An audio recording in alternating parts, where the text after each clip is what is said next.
अक्सर ये सवाल उठता है कि आखिर सरकारें अपनी नीतियां बनाती कैसे हैं। मतलब उनके पीछे की सोच क्या होती है। जवाब छिपा है हमारे संविधान के एक बहुत ही खास हिस्से में, राज्य के नीति निर्देशक सिद्धांत। ये वो सिद्धांत है जो देश के शासन की आप कह सकते हैं असली नींव हैं। चलिए आज इनको जरा करीब से समझते हैं। और देखिए, इन सिद्धांतों को संविधान की आत्मा ऐसे ही नहीं कह दिया गया। ये असल में वो बड़े बड़े लक्ष्य और आदर्श हैं जिन्हें पाने के लिए हमारा देश, हमारा राष्ट्र लगातार कोशिश करता रहता है। ये एक तरह से हमारे भविष्य का विजन है।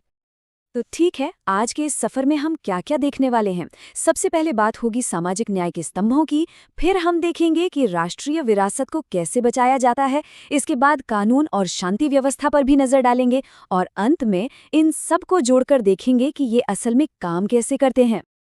चलिए शुरुआत करते हैं सबसे जरूरी चीज से, यानी कि नींव से। ये वो सिद्धांत हैं जो लोगों की भलाई और सामाजिक बराबरी को पक्का करने के लिए बनाए गए हैं। तो पहला स्तंभ है आर्टिकल 46, और इसे सिर्फ एक नियम की तरह मत देखिए। ये एक वादा है, एक ऐसा वादा जो राज्य को ये जिम्मेदारी देता है कि वो समाज के सबसे कमजोर तबकों, खासकर अनुसूचित जातियों और जनजातियों का हाथ थामे, उन्हें आगे बढ़ाए और उन्हें हर तरह के शोषण और नाइंसाफी से बचाए। और हाँ, ये सिर्फ किताबी बात ही नहीं है। जब हम सरकारी स्कॉलरशिप की बात करते हैं या कॉलेजों में आरक्षण नीतियों को देखते हैं या फिर आदिवासी बच्चों के लिए बने खास स्कूल, तो हम असल में आर्टिकल 46 को जमीन पर काम करते हुए देख रहे होते हैं। ये नीतियां ही तो हैं जो मौके बनाती हैं और एक मजबूत सुरक्षा कवच देती हैं। अब समाज के एक हिस्से की भलाई से आगे बढ़कर आर्टिकल 47 अपना दायरा और बड़ा करता है और पूरे देश के स्वास्थ्य और रहन-सहन पर फोकस करता है। इसमें पोषण का स्तर बढ़ाने, जिंदगी को बेहतर बनाने और यहाँ तक कि नशीले पेय और ड्रग्स पर रोक लगाने की बात भी है, क्योंकि सीधी सी बात है, एक सेहतमंद नागरिक ही तो एक मजबूत देश की पहचान है। तो मतलब ये हुआ कि जो चीज़ें हम अपनी रोज़मर्रा की ज़िंदगी में देखते हैं, जैसे स्कूलों में मिड डे मील स्कीम हो गई या फिर नेशनल हेल्थ मिशन, ये सब कहीं न कहीं सीधे इसी संवैधानिक निर्देश से निकल कर आती हैं। अच्छा, तो लोगों की भलाई की बात तो हो गई।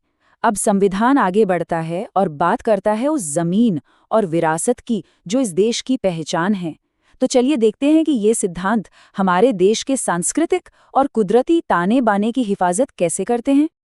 यहाँ आता है आर्टिकल 48, जिसका पूरा ध्यान देश की रीढ़ की हड्डी यानी खेती किसानी पर है।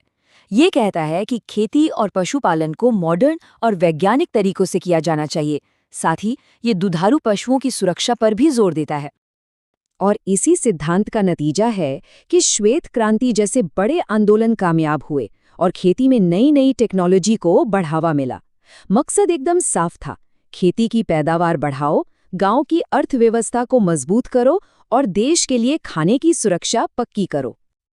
अब एक बहुत ही दिलचस्प बात, ये जो अगली स्लाइड है, ये दिखाती है कि हमारा संविधान कोई पत्थर की लकीर नहीं है, बल्कि ये वक्त के साथ बदलती चुनौतियों के हिसाब से खुद को ढाल सकता है, विकसित हो सकता है। देखिए, 1970 का दशक था। दुनिया भर में पर्यावरण को लेकर चिंताएं बढ़ रही थीं। भारत ने भी इस जरूरत को समझा और अपने संविधान में एक बहुत जरूरी बदलाव किया। 1976 में आर्टिकल 48A को जोड़ा गया और इसने पहली बार पर्यावरण की रक्षा को राज्य की एक ऑफिशियल जिम्मेदारी बना दिया। आज हमारे देश में पर्यावरण से जुड़े जितने भी बड़े बड़े कानून हैं ना, उनकी जड़ें आपको इसी आर्टिकल में मिलेंगी। चाहे वो प्रोजेक्ट टाइगर जैसा कामयाब अभियान हो या फिर हमारे नेशनल पार्क्स और वाइल्ड लाइफ सैंक्चुरीज का पूरा नेटवर्क, इन सब के पीछे की ताकत यही संवैधानिक निर्देश है। और इस हिस्से में आखिर में आता है आर्टिकल 49। ये राज्य को एक बहुत बड़ी जिम्मेदारी सौंपता है, हमारे गौरवशाली इतिहास और सांस्कृतिक विरासत का गार्डियन यानी संरक्षक बनने की। तो अगली बार जब किसी पुराने मंदिर को संवरते हुए देखें या किसी ऐतिहासिक किले की हिफाजत होते हुए देखें, तो याद रखिएगा कि ये आर्टिकल 49 ही है जो ये पक्का कर रहा है कि हमारी ये कीमती धरोहरें आने वाली पीढ़ियों के लिए भी बची रहें। तो हमने लोगों की बात की, जमीन की बात की और विरासत की भी। अब चलते हैं हमारे आखिरी पड़ाव पर। ये वो सिद्धांत हैं जो पक्का करते हैं कि हमारा देश, हमारा राज्य खुद सही ढंग से चले और दुनिया में भी एक जिम्मेदार देश के तौर पर अपनी भूमिका निभाए। आर्टिकल 50 ये मॉडर्न डेमोक्रेसी के एक सबसे मजबूत पिलर की बात करता है, न्यायपालिका और कार्यपालिका को अलग अलग रखना। अब इसका सीधा साधा मतलब ये है कि अदालतें यानी जुडिशरी सरकार या किसी भी राजनीतिक दबाव से आज़ाद रहकर काम करें। क्यों? ताकि हर किसी को बिना किसी भेदभाव के निष्पक्ष न्याय मिल सके। और अब आखिर में आर्टिकल 51 जो देश की सीमाओं से बाहर देखता है। ये वो सिद्धांत है जो दुनिया के मंच पर भारत की भूमिका को दिशा देता है। आप कह सकते हैं कि ये सिद्धांत भारत की विदेश नीति की आत्मा है।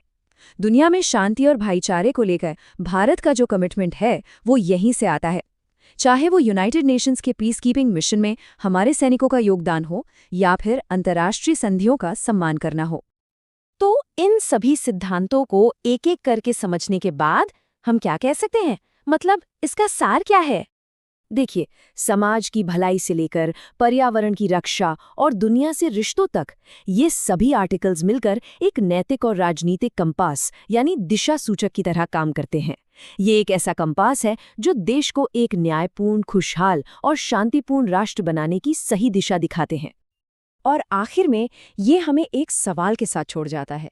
जरा सोचिए, 75 साल से भी पहले लिखे गए ये सिद्धांत आज की इस तेजी से बदलती दुनिया में, आज की चुनौतियों के बीच एक आधुनिक राष्ट्र का मार्गदर्शन कैसे कर रहे हैं और आगे कैसे करते रहेंगे। ये एक ऐसा सवाल है जो हमारे आज से भी जुड़ा है और हमारे आने वाले कल से भी।